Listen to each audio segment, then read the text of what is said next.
What advice would you give students looking to study abroad? I would just say go for it, because I was really nervous leaving friends and family for 4 to 6 months. It's easily the best time I've had in my life. But you will have the time of your life here. I almost guarantee it. Welcome back to another episode of Tour the Nest podcast. Today, I'm here with a student who is currently studying abroad here at SUNY Brockport. If you want to introduce yourself and then tell us why you chose SUNY Brockport.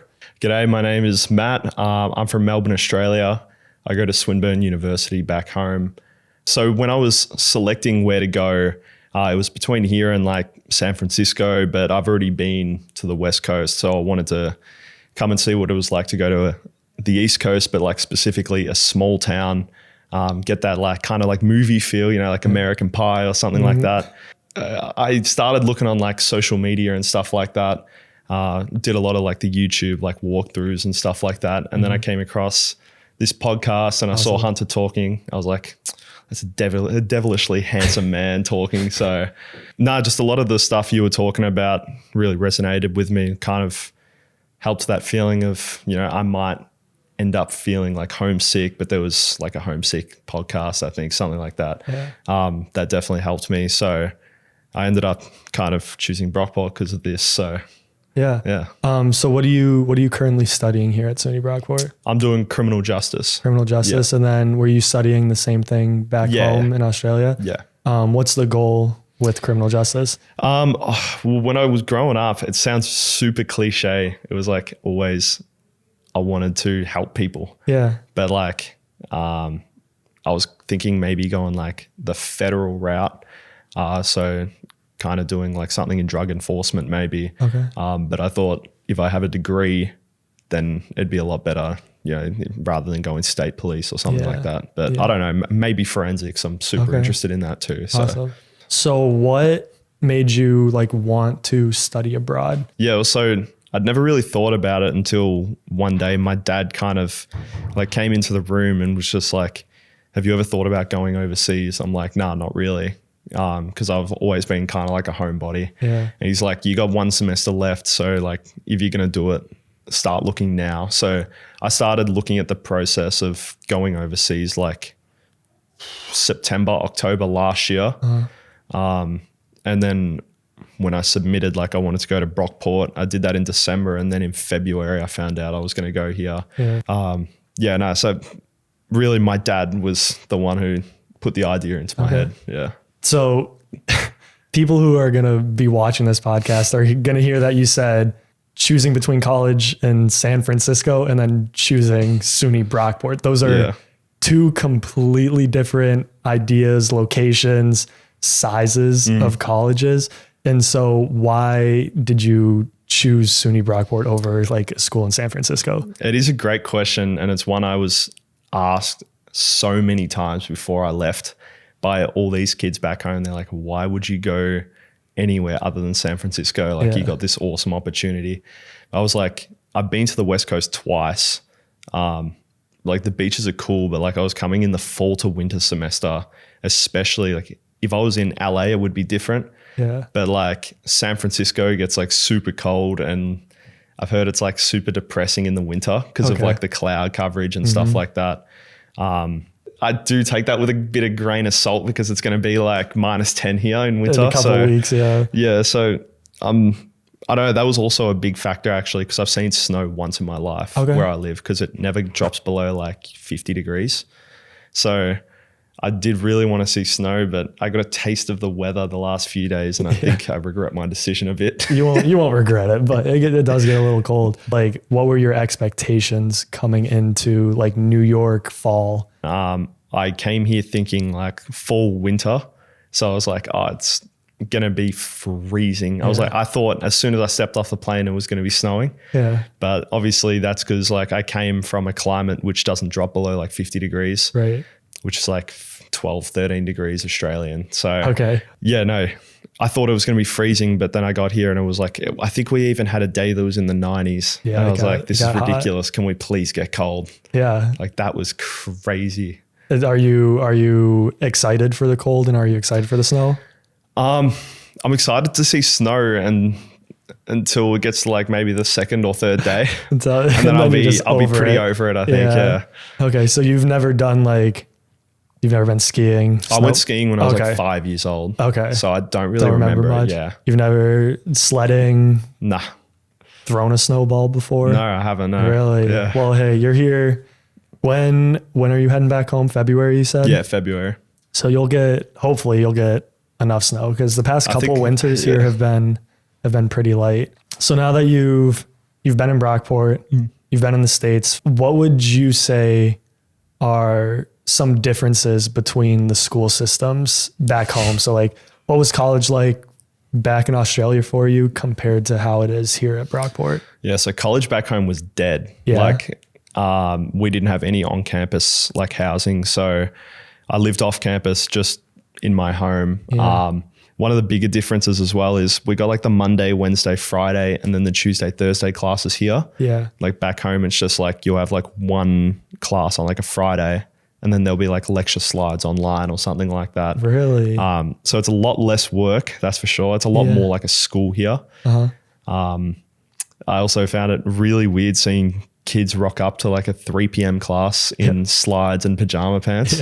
Yeah. That was really weird because like in Australia, like you almost like dress up for university. So, really? But I do feel like the laziness a little bit living on campus, that's for sure. Because it's a lot easier. So what are your opinions on res halls here on campus?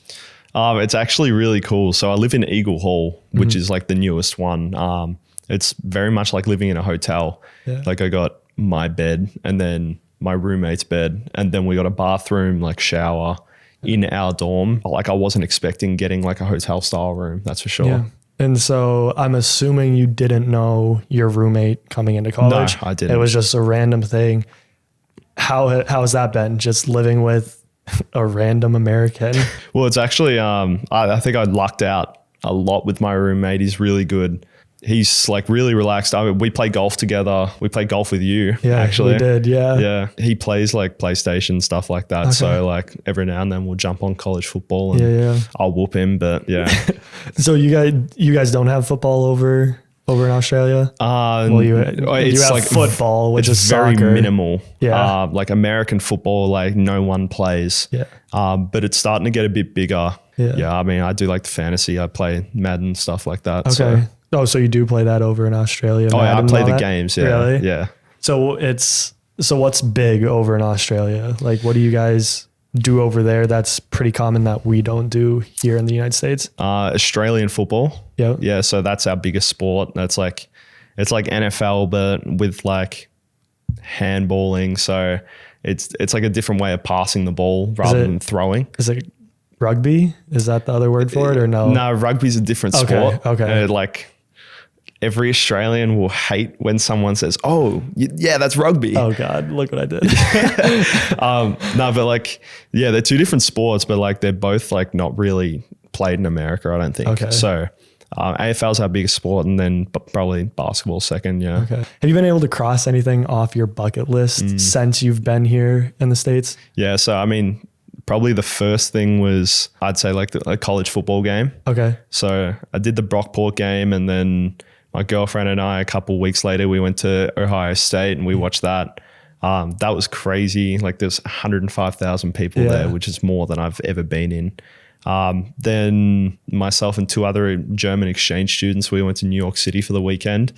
That was really good, but like it's a little bit dirty there. Is it? And it smells pretty bad. No, I've never been to New York City. Really? Yeah. I've been to New York City before the person from New York. Yeah. Cool. Yeah. Well, cause I'm on the other side of the state, like where I'm from originally. So like, it's like a 10-hour, 11-hour drive. Yeah. We caught the bus. Yeah. So it was like 7 hours on the bus, which is ridiculous. Coming into college, were you like worried about making friends at Brockport?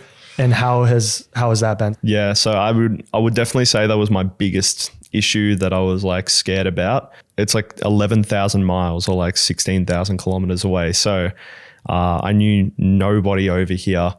I would definitely say it was nerve-wracking at the start, just like kind of walking through campus by myself, but it was only international students and athletes on the on campus for the first week or so. So I made friends pretty quickly. I'd definitely say that I'd start talking and like everyone's like, oh my gosh, you're Australian.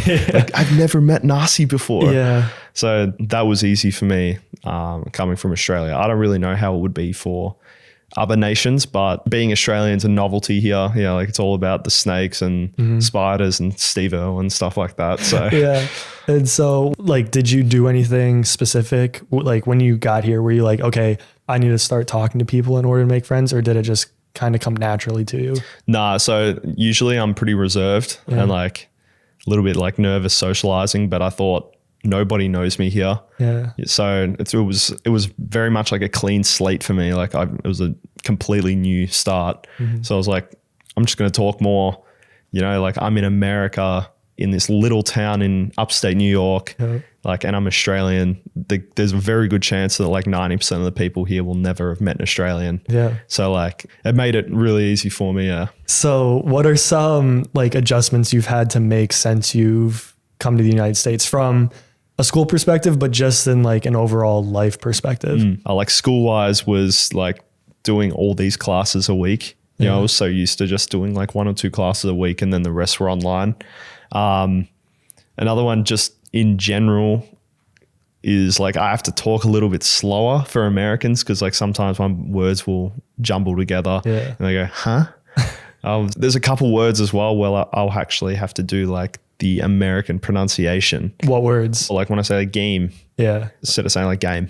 Yeah. And they're like, sorry, what's game? I've also, a big adjustment is like having to listen to people impersonate me. Just people going nar and stuff like that. Yeah. But it's funny. Is that the biggest thing that bothers you? No, it doesn't bother me. I love it. Oh, okay. Yeah. I think it's funny. Yeah. So. What's the biggest thing about Americans that's bothering you the most since you've been here? Do you have spiders and kangaroos? And like, I don't have them in my backyard, no, but I mean, we get spiders in our homes, like anyone does, but they're a lot bigger than here. What's the biggest spider you've seen? Oh, it's called a huntsman, probably like that big. Hell no.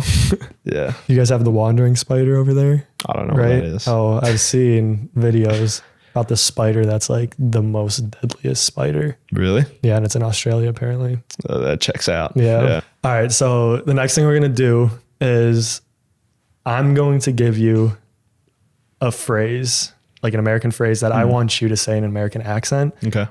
And then you are going to give me a phrase that you want me to try to say in an Australian accent. And then we're going to see who does the accent the best. I know it's going to be me. Yeah. Americans can't impersonate Australians. I just got to think of H2O. That's a cheat code. It is a cheat code. Yeah. But so the sentence I want you to say, me and my friends are going to go to the ballpark, get some hot dogs, hamburgers, and sing the national anthem. All right. Me and my friends are going to go to the ballpark and we're going to get some hot dogs and some hamburgers and we're going to sing the national anthem. That was actually really good. I don't Give want me anything one like in that. like your hardest, like you are from Texas. All right. Me and my friends, you know, we're going to go to the ballpark and we're going to eat some hot dogs and hamburgers and sing the national anthem. There you go. Okay. I'm going to get you to say, g'day, time to chuck a shrimp on the barbie. And also throw koala in there. All right. Good eye. Let's go throw some shrimp on the barbie. And so go take some looks at. This is the worst thing I've ever heard. Let's go take. It might be easier if you just do like the Cleo, the condensation. I know. Let's go take some looks at some koalas and crocodiles. The koala was actually pretty good. Koaler. Koala. Yeah, that's Yeah, the koala. No, say no. Nar. That was actually really good. Nar is easy. That was But good. trying to put all of the R's together. What's that? What's what? That. Say it in my accent. Water bottle. Is that even English? It's a water bottle. Water bottle. Water bottle. Water. No, it's water. Water. Water. Water. Bottle. Bottle. Now throw it together. Water bottle. Now throw it together. I just did. Do it again. Water bottle. That's actually really good. Look at that. So the next segment we're going to go into is words Americans say that are different in Australia. So what I'm going to do is I'm going to show you just images and you're going to say the first thing that comes to mind. All right. All right. So like go back to your home roots of Australia and like forget that you were here for the last 2 months. All right. And just go off of what you think. Go off of. Okay. So you ready for the first picture? Mm-hmm. That's a chocolate chip cookie. Okay. I did some research and they said that you guys called chocolate chip cookies something different. What? I think you call all cookies biscuits. That's more British. That's that Australian. All right. Next thing is Thongs. yo. Yeah. So I'm wearing 2 thongs right now. Yeah. 3 actually. Anyways, here's the next picture. I know you guys call them bell peppers, right? Yeah. That's a capsicum. A capsicum. Capsicum, yeah. Interesting. It's a big word. Yeah, bell peppers are just easier. It is easier, but capsicum's cooler. So like, is a capsicum just a pepper then? It's that. It's this. Yeah, like, it's a bell pepper. Yeah. That makes no sense. Sorry. What do you call other peppers? The other peppers we just call like pepper, I'm pretty sure. You call black pepper? Black pepper? It's just bell peppers. Just capsicum, yeah. Just capsicum. Yeah, it's weird, isn't it? Yeah. All right. The next one we have Macca's. Macca's? Yeah, it's Macca's. Not McDonald's? Nah. I mean, you can call it that, but I know the British say like Mackies, which just sounds stupid. Yeah. You call it That's also another word I say different to you guys. Stupid instead of stupid. So it's like a CH. Yeah. What about someone named Stanley? Stanley? No, it's Stanley. But anyways, back to McDonald's. Does it say McDonald's Yeah. in Australia? Yeah. But you guys just call it Macca's? Yeah, like even like the advertisements will even say like Macca's. Really? Yeah. Interesting. All right. Next picture. It's just a toilet. Okay. Yeah. All right. What were you expecting? Bidet? I'm telling you, when I looked stuff up, there was like a whole list and I was like, there's no way they actually say that stuff. And so next picture. One of the slots. Okay. See, this is Oh why no, actually the pokies. that's what I was looking Yeah, for. pokies. So if you were to go to the casino in Australia, Yeah, you'd go you to would the just go to the pokies. pokies? Yeah. Not like the pokey machines, just the pokies. Yeah. Okay. Yeah. All right. This one needs a little bit of an explanation because like just the picture isn't going to make sense. But what do you guys just call like an everyday guy? A bloke. A bloke. Yeah. And so like you use bloke in a sentence. Oh, like get a load of this bloke. There you have it. Another one as well, like we'll say blokes, but also for women we'll say like, not all of us, but like more like the bogan version, we'll say like Sheila. Sheila. So like, have a look at this Sheila, you know? Really? Yeah. Bogan's like redneck. Bogan. Yeah, bogan. Okay. And then the last picture. The servo. The servo. Yeah, it's a servo. I know you guys call it a gas station, Yeah. but like, that's a service station or a servo. Okay. But another funny thing is like, I see here at servos, like people will pump their gas without like actually holding onto the gas pump, Yep. which is kind of crazy because we don't have that. So you in Australia, you just have to hold it Yeah. the whole entire time. We also call it petrol, not gas. Interesting. We also go by liters instead of gallons. Yeah. You guys do a lot that's different. Yeah, like Celsius, Fahrenheit, Yeah. pounds, kilograms. That makes a little more sense. Yeah. Like pounds is kind of stupid. inches is a little stupid. So at your like servos, at your gas stations, do you guys pump your own gas? Yeah. Okay, because there's like some U.S. states where they have people and their job is to pump other people's gas. Yeah, I know. I was told that. It's pretty crazy. Yeah. And in New Jersey, for instance, that's one of the states that just like it's like illegal to pump your own gas, isn't it? Yeah. That's weird. Yeah. But okay, perfect. Then I just got a couple more questions left for you. Mm-hmm. What has been the most challenging thing about studying abroad so far? Just staying on top of like school, I think. Like in Australia, where I'm from, at least, we don't have the like unexcused absences. So like you can rock up to week 1 and not come again until the exam. Really? Yeah. But here I think it's like 3 and then you start losing marks. Yeah, it depends on depends on class. I'm kind of cooked because like I'm going to Boston in like 3 weeks. So you're trying to live the American dream while still being in pretty much. I mean, like I just went to New York and I like skipped my Friday and took my unexcused absences there. A couple of weeks ago, I used an unexcused absence because I fell asleep 10 minutes before class started. Oh, well, there you have it. Your Thursday night class. Yeah, 5 p.m. astronomy. So, but nah, like honestly, I haven't found too much difficult. Like the international students office was like really good. Keith and like Christine, they've been super good when it comes to, like helping me through the process of, like adapting to the American lifestyle, and like making friends. So like introducing me to like American stuff and, just kind of how Americans actually operate. It's very different to Australia. Australians are super laid back. Okay. But like here, like everyone's like go all the time. Okay. So not that much in Brockport. Like people are pretty chill here. Yeah. But when I went down to New York City, I definitely found that like everyone's in a rush. Like someone's got to get somewhere. What was the biggest thing you were scared about when it came to like studying abroad? I know we touched up on like the friends, but was there anything else you were scared about? Definitely the family aspect. Yeah. Thought I was like gonna really badly miss like my family and stuff. The first night I got here, I was like a bit homesick already because I got into my room at like 11 p.m. Right.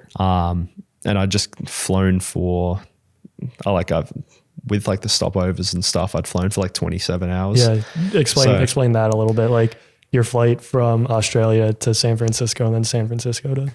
Yeah. So I went from Melbourne to San Francisco and that was 14 hours, 55 minutes. Mm-hmm. Then I had an hour and a half stopover and that was a bit of a rush because I had to get through international customs in San Fran. Yeah. But I kind of just said like, I've got a plane to catch and they just like put me straight through. Look at that. Then I went San Fran to Chicago, which was like around 3.5, 4 hours. And then Chicago to Rochester and got to Rochester at like, I don't know, 10 p.m., 9 p.m., I think, something like that. So I was very over flying, but it was like well over a day of flying. So dang.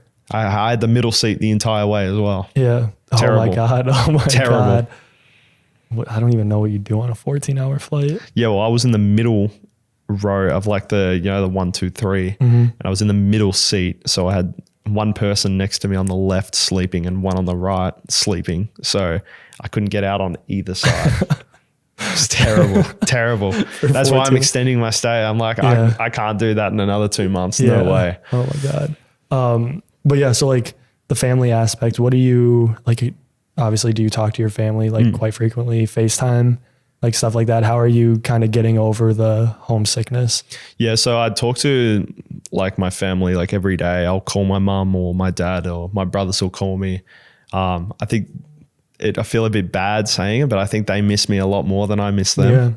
Yeah. But that's because like I'm so busy here all the time. Like I've always got something to do. So I don't really have time to like just sit down and reflect and like, damn, like I'm on the other side of the world. Yeah.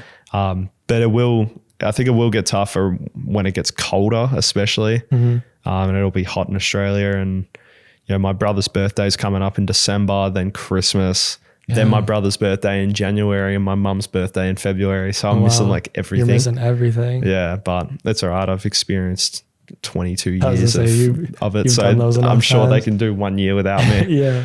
And just catch up once you get back home. Yeah, exactly. I mean, my dad does a lot of work in the States. In like 3 weeks, I'm actually seeing another Australian in Boston. Okay. So I was talking about going to Boston before. My dad's friend is going to be there because his cousin works for the Boston Celtics. So like he's taking me to a game. Yeah. Jason Tatum, baby. Yeah. So I'm going to be in the Celtics friends and family section. Oh, wow. Yeah. It's pretty cool. I'll catch it on TV. See if I can see you. I'm like 6 rows back from the court, I think. Okay. So I'll keep a lookout. But Australia's getting good in the NBA now. Yeah. We're getting a lot more players. You are. Shout out Australia basketball players. Facts. Last question I'll ask you is, what advice would you give students looking to study abroad here at SUNY Brockport, but also just like incoming students in general who are kind of going through the same thing you went through? Well, I'll touch on like the international part. Like I would just say go for it, because like I was really nervous like leaving friends and family for like 4 to 6 months. Yeah, like it is a little bit expensive. Like the visa's like $1,000, and then actually it's not too bad because like if you come as an exchange student, you get your tuition waived. So it's like 8,000 US or something instead of like 16. Yeah. So that's pretty good. But I would definitely just say go for it. Like it's easily the best time I've had in my life. Yeah. Like the last 2 months have been the best months of my life. That's awesome. The people I've met and, the things I've done, going to New York, like just casually for a weekend, or, like, oh, let's go to Niagara Falls. It's like only an hour and a half away from here. So yeah, definitely take the leap, because like it's 100% worth it. Perfect. But then like the incoming students as well, just like put yourself out there. I think like college is so diverse that like, it doesn't matter whether like you're considered like a jock or like a nerd or something like that. There's always going to be that group of people that are going to welcome you, especially if you're going to live on campus. Yeah. Like I would definitely suggest not living off campus. Okay. Because like that's where you get most of your experiences. Like get involved as well with like a lot of the student government stuff. So if you just put yourself out there, like you reap the rewards basically. Yeah. All right. Well, Matt, thank you for coming on the podcast. No worries. Thank you very much for having me. It was a blast. And we'll see you in the next episode. Peace.